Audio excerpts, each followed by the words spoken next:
qu'on accueille la dernière séquence avec, on va retrouver Marc Potel des Caisses d'Épargne, on va accueillir Nicolas Duforeau, le directeur du GIE Grand Quartier sur le centre commercial près de la route du Meuble à Rennes, Saint-Grégoire, et Corinne Seurat, qui est la pilote et la responsable de l'animation des territoires à la CCI de Rennes, puisque chacun de ces trois intervenants vont partager avec nous, bonjour à vous, leurs témoignages et leurs expériences. On va peut-être commencer par vous, tiens Nicolas, pour changer un petit peu d'activité.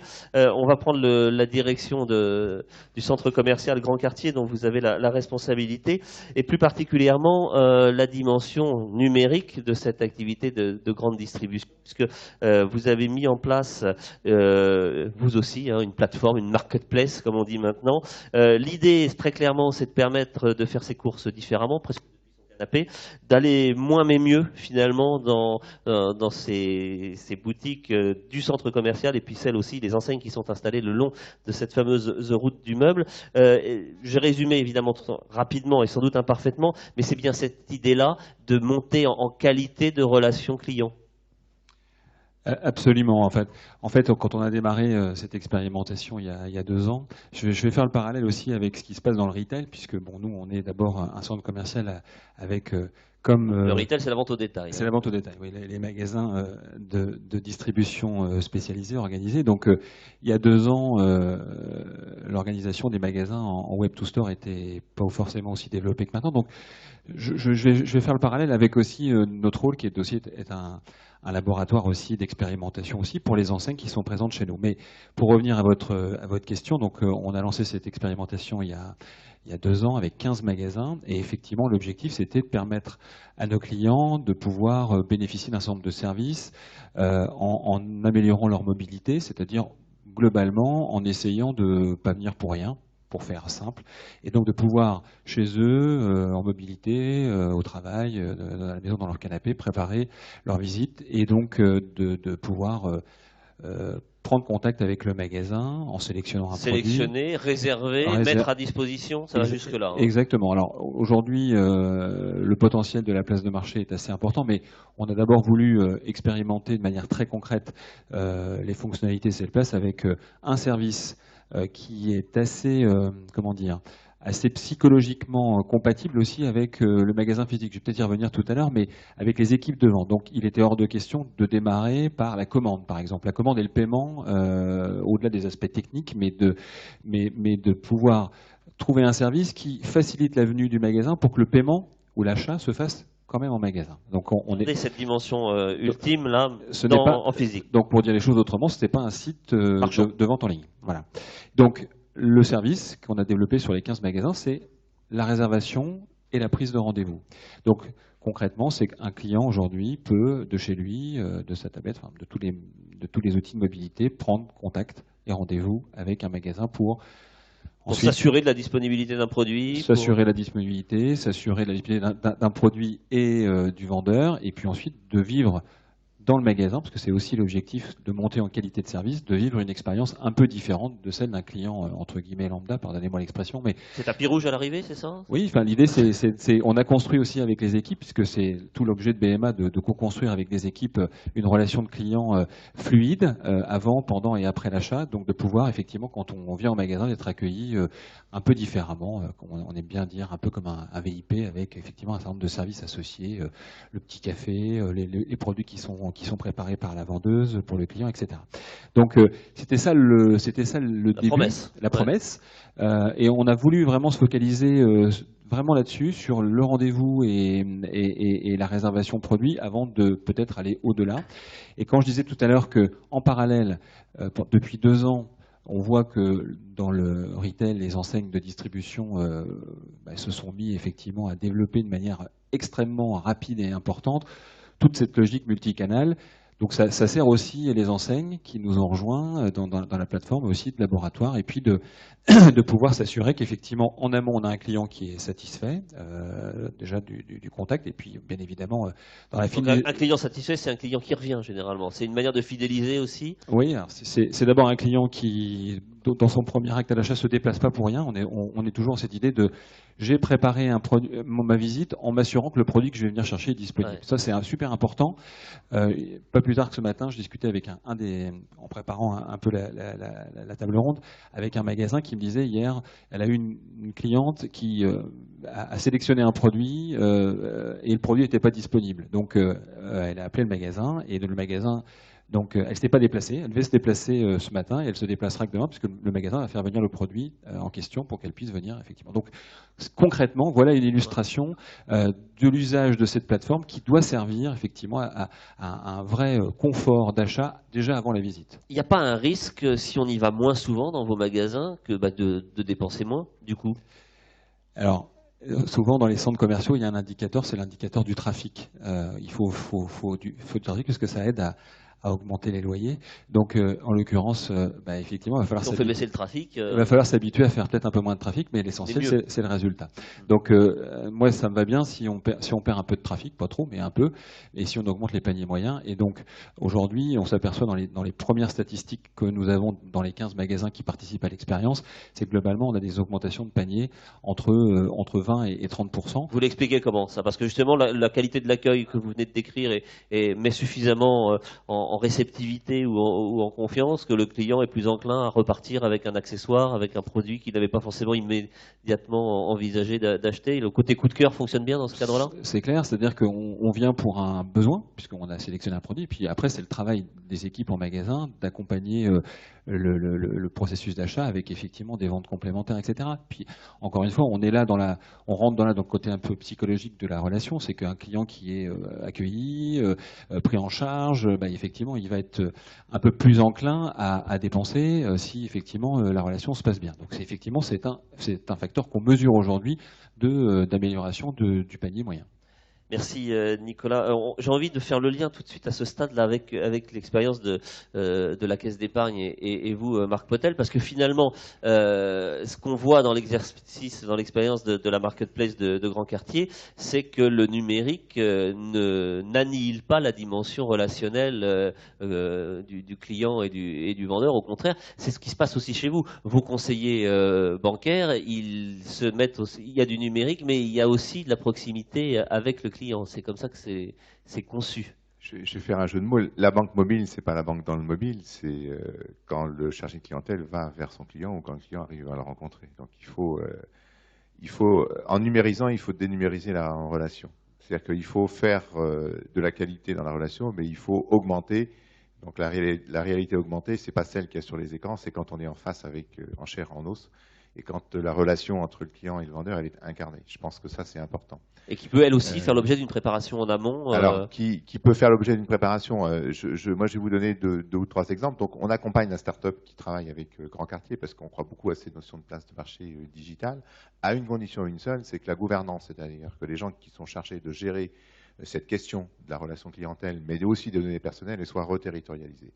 Parce que si elle nous échappe et puis qu'elle est appréhendée par les grands opérateurs du net, on va se faire pondre la laine sur le dos. Donc ça, c'est une donnée qui, à mon avis, est essentielle. La proximité. La proximité, et puis la proximité, parce qu'en fait, ce qu'on recherche à travers ces tiers-lieux, ce sont des tiers de confiance. Alors, ça a été dit ce matin, je suppose, c'est qu'on est dans une société de défiance. Nous, on en sait quelque chose. Le mot confiance a été rappelé à et plusieurs donc, reprises. Il faut recréer cette société de la confiance, et ça passe par la proximité et la collaboration, ça a été dit, et la coopération. Donc, on co-construit un certain nombre de solutions. Et si on n'y arrive pas, je pense qu'on va voir passer des trains. Alors des exemples. Alors, des exemples. Alors, nous, on travaille sur plusieurs sujets. Je vais en prendre un premier qui est une expérimentation qu'on met en place à partir de tablettes numériques auprès de nos chargés de clientèle entreprises qui exercent plutôt des métiers spécialisés. Donc leurs clients, c'est des PME, PMI. Il y en a beaucoup en Bretagne. Et on est en train de leur mettre en main des tablettes numériques, non pas parce que c'est moderne, que ça fait beau, que ça fait joli, même si on peut le penser et qu'on a le droit d'y croire, ça c'est pas un problème, mais surtout parce qu'on peut organiser en fait la banque dans la tablette. Le chargé de clientèle se déplace avec le catalogue produit, des outils de simulation, et on va aller un peu plus loin puisqu'on va les équiper de systèmes d'audio et de visio. Et quand on est en face d'un client PME-PMI, Oui, on est dans le client professionnel. on est dans là, le client tout de même, hein, professionnel, donc on gère une relation clientèle classique, et puis à un moment donné, on peut avoir un besoin d'expertise sur des financements structurés, sur des plans de financement. Et là, on va aller chercher l'expert qui est à Paris, qui est ailleurs. On organise la visio chez le client. Et donc, pour le coup, quand le chargé de clientèle sort de son rendez-vous, il peut faire un premier compte-rendu, il l'envoie, le client là sur son poste de travail, et on organise une réunion à 3, hein, entre le client, son chargé de clientèle et un expert. Donc ça, c'est important. Alors, vous voyez le lien entre la mobilité et puis la proximité, mais on peut le faire aussi au bureau. Le client, il peut se déplacer chez son chargé de clientèle, on organise la visio de la même façon. Donc la banque physique et la banque mobile, en relation avec le client, c'est ce dispositif où on fait évoluer la relation en amenant de l'expertise, mais je crois que c'est pareil dans les magasins, c'est-à-dire qu'il faut que l'expertise soit là. J'aurais tendance à dire on va peut-être vendre moins, mais mieux, donc c'est plutôt pas mal. Et ça, c'est une donnée qui est essentielle. Donc sur cette proximité, il faut qu'on redonne de la proximité. Et nous, banquiers, on y a intérêt parce qu'une partie de notre revenu, les flux, sur les flux, ce sont sur ces flux-là. Et il y a un deuxième exemple que je peux vous donner, c'est sur comment dire, le lien entre carte bancaire, paiement sans contact, place de marché digital et infrastructures de transport. Là, aujourd'hui, on travaille avec les infrastructures de transport public, les micromobilités qui sont comment dire, pensées par BMA, l'autopartage, et la place de marché digital, parce qu'il me semble qu'une banque qui serait un tant soit peu, comment dire, attentive à son marché, doit permettre ce qu'on appelle de créer l'intermodalité des déplacements, c'est-à-dire passer d'un moyen de transport à un autre. On peut avoir besoin d'un moyen de mobilité pour aller du côté de chez Grand Quartier, sur la route du meuble, puisque je pense aux partenaires. On peut avoir à emprunter une infrastructure publique, et si la carte bancaire devient une carte de transport, eh bien pour le coup, on crée cette intermodalité. On fait en sorte que la totalité des flux financiers qui servent à faire du covoiturage, de l'autopartage et du transport public restent sur le territoire et vont à destination des opérateurs publics et privés, j'y tiens. Et nous, pour le coup, on est capable de sécuriser l'ensemble de ces moyens. Et si on y met une place de marché digital, au lieu d'aller acheter son livre sur Amazon, on ira chez le libraire de la commune, dans la librairie qui est sur le grand quartier, et donc on réoriente l'ensemble des flux marchands sur un territoire. Et l'échelle territoriale de la Bretagne, elle est essentielle, parce que de mon point de vue, si on n'arrive pas à faire ça, eh bien, on va complètement passer à côté de la plaque. Chez nous, la banque, 25% de nos revenus, ce sont les paiements. Donc il faut encore une fois, acheter moins, mais mieux. Il vaut mieux un libraire dans sa librairie qu'un manutentionnaire chez Amazon. Je suis désolé, je suis un peu violent, mais c'est un peu ça. Il vaut mieux, comment dire, un conseiller qui va vendre du meuble ou des trucs de cuisine que de les acheter sur Amazon. Parce qu'au bout du compte, au lieu de déqualifier, de supprimer des emplois, non seulement on les maintient, mais on en augmente la qualification. Et la banque joue son rôle, pour le coup, là, d'intermédiateur bancaire et financier, parce que nous, notre boulot, c'est de faire en sorte que les outils dont les gens ont besoin pour se financer, pour payer, soient au service de l'économie réelle, c'est-à-dire celle qui est ancrée sur les territoires.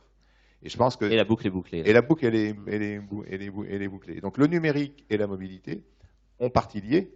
Et si on fait ça avec une vision de la proximité, eh bien, on est capable de développer des plateformes, vous l'avez dit, des plateformes qui sont intelligentes et qui ne sont pas des plateformes qui numérisent la totalité de l'économie. Ça, c'est une conviction personnelle, je n'y crois absolument pas du tout. Mais par contre, le numérique peut nous aider à réorganiser le travail. On l'a vu avec le travail à distance. Nous, on parle de mobilité dans le travail, on ne parle même plus de télétravail, parce que c'est comme la dame l'a dit, c'est une des réalités, mais ce n'est pas la seule, c'est surtout pas la seule.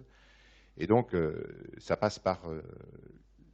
il faut accompagner le management, il faut les aider, ces managers, parce qu'ils ne comprennent pas toujours ce qui arrive, et c'est normal. Ça, je crois qu'il ne faut pas le perdre de La pédagogie est importante dans cette... La pédagogie par l'expérimentation, enfin, ça a été dit, c'est qu'il faut vraiment qu'on expérimente, parce que les gens, au bout du compte, l'expérimentation, c'est permettre aux gens de se rendre compte par eux-mêmes quelles sont les bonnes raisons. Même pas que c'est possible, parce que je pense que les gens ils comprennent que c'est possible. Mais que c'est bien. Non, il faut qu'ils se rendent compte par eux-mêmes comment ils peuvent faire en sorte que ça les sert, que ça leur est utile. Il y a une notion d'utilité. Et je pense que tout le monde, enfin chaque travailleur, on dit donner du sens. Moi, je pense que c'est beaucoup plus simple que ça. On ne fait les choses que parce qu'on est convaincu qu'elles sont utiles pour soi.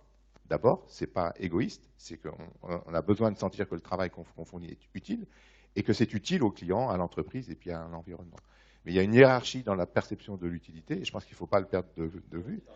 Il faut commencer par l'acteur. Et quand on parle de BMA, qu'on analyse l'activité, on parle des acteurs. C'est qu'est-ce qui les touche tous les jours? Il faut qu'ils aillent bosser. Ils ont besoin d'un outil de travail et il faut faire en sorte que cet outil puisse percevoir la manière dont ils vont pouvoir l'utiliser.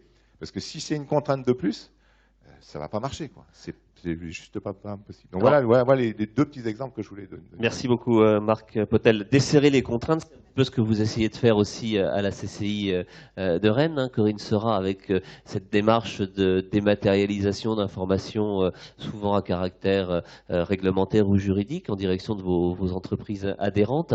C'est pas une place de marché, c'est plutôt une source d'informations qualifiée, accessible. Alors il y a des exemples très concrets qui sont dans l'actualité immédiate, notamment l'accessibilité des magasins, je crois, hein, des locaux commerciaux, c'est ça?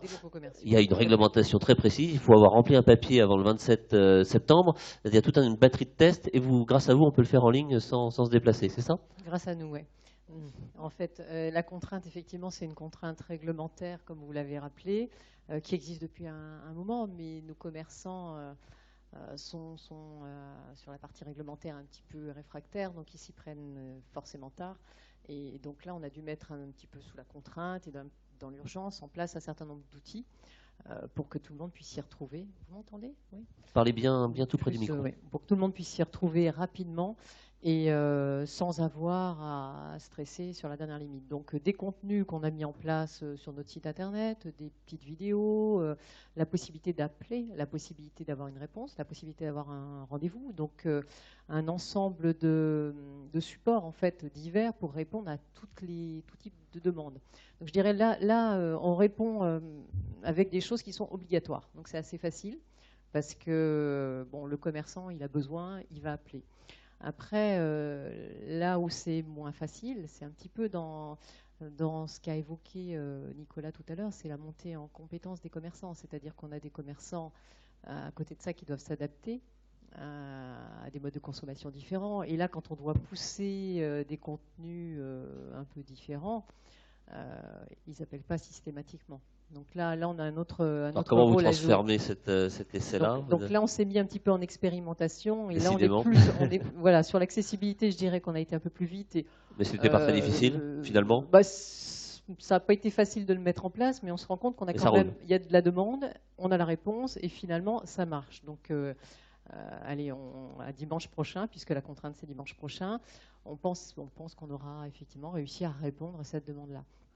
Par contre, quand on doit accompagner des commerçants sur des sujets qui sont leur montée en compétences, pourtant des sujets qui les intéressent tous les jours, on le disait, la vitrine, aménager sa vitrine, des choses qui sont importantes pour eux, mais sur lesquelles, Madame Rimbaud le disait, les professionnels de l'automobile ne vont pas en formation, le commerçant ne va pas en formation. C'est un peu la même population. On est sur la même profil de population. Passer une journée en formation, c'est compliqué. Ça coûte du chiffre d'affaires. Ça coûte un peu de chiffre d'affaires, ça coûte du temps, il faut être motivé, on a l'impression qu'on sait faire.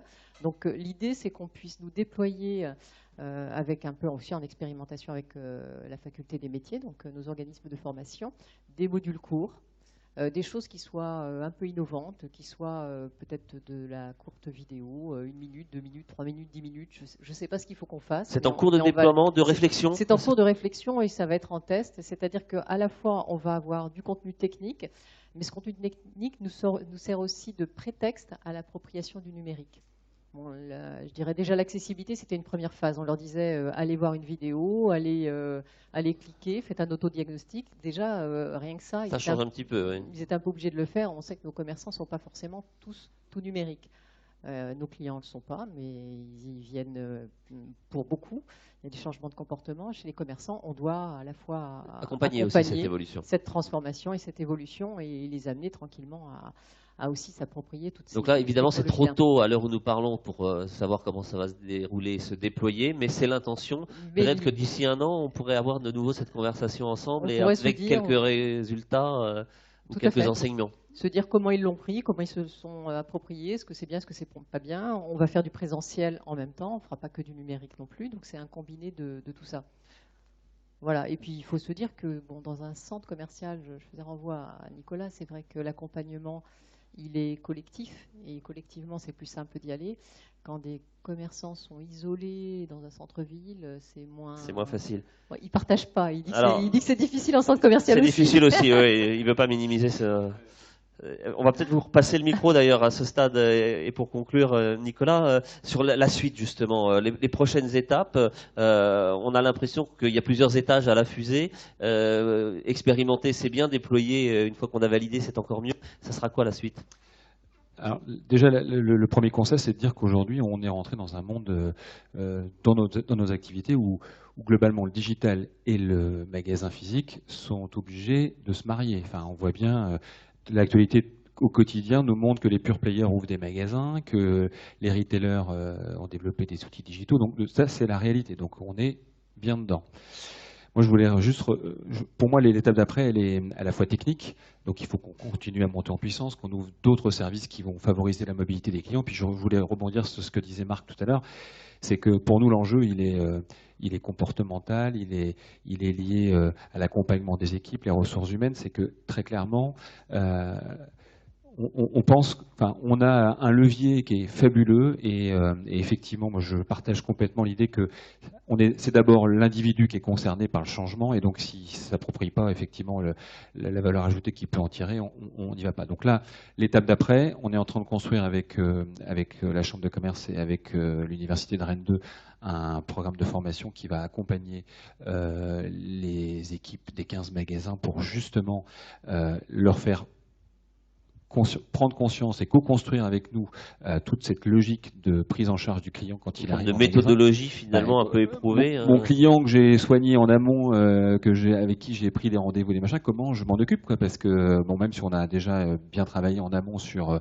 le processus, mais qu'est-ce que ça induit comme comportement à la fois du client, parce que lui, le client, aussi, il peut être aussi perturbé sur cette qualité d'accueil qu'on lui réserve, et puis bien évidemment pour le vendeur en question. Donc ça, c'est concrètement, on a une session de formation qui démarre dans un mois, donc on va aussi mesurer tout ça. Et puis si tout ça se met bien en place, l'idée c'est de déployer à l'échelle des 90 magasins, si on peut.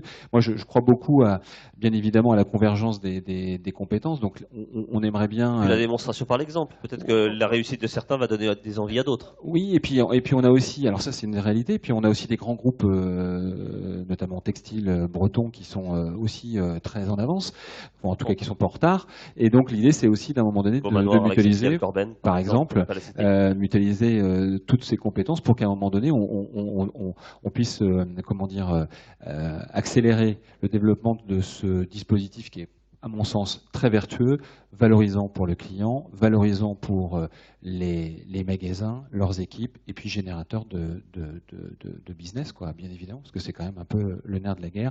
Et pour terminer, juste pour aussi être en phase avec ce qui vient d'être dit, c'est cette notion de proximité qui est essentielle. Aujourd'hui, il faut permettre de donner la possibilité à l'ensemble de l'écosystème d'accéder aux outils numériques au service de la proximité relationnelle, à mon sens. Écoutez, voilà, ça sonne presque comme une